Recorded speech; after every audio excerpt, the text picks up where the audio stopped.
Now, let's move on, because we're talking about this thing. He says, withhold not correction from the child, for if thou beatest him with the rod, he shall not die. And we've been over that before, and I'd remind you again that Paul adds to that when the parent is correcting the child, that you don't do it when you've lost your temper. You don't do it when you're angry. And remember, you are disciplining the child. You're not punishing the child. It has to be discipline for the child. It's no good. It's not punishment. I think the whole thought's been wrong to say to the child, I'm going to punish you. Now, I'm going to discipline you. You see, that's the thing. And that's what Paul says, ye fathers, provoke not your children to wrath, but bring them up in the instruction and discipline of the Lord, or actually the discipline and instruction of the Lord. That's the thing that is important.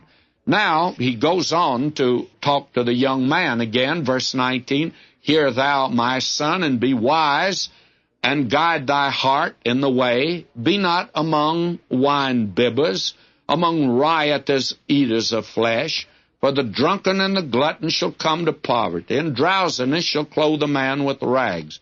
Be careful of the company you keep. Birds of a feather flock together, and evil companions, they do something about what? Produce evil manners, do they not? And that's what he's warning against here.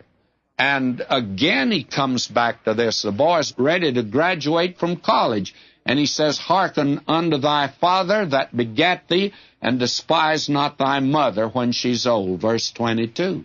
Now your parents are getting old, and your father may be a squire, and he may be getting senile, but my friend, he has lots more sense than you've got. And if you want to know the example of that, if you could only talk to Absalom today, he'd tell you that his dad had more sense than he had. He thought he could rebel against David.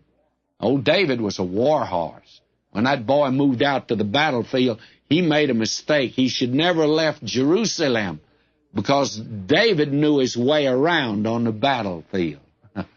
And it was fatal for that boy. He would have done well to listen to his father, although David was not really a good father, but he could sure advise that boy about the battlefield. Now, verse 23, buy the truth, sell it not. And you deny today, don't have to buy. Come and buy without money and without price. Buy wine and buy milk and buy water and by wisdom, by the way. And Christ is all of that for the child of God today.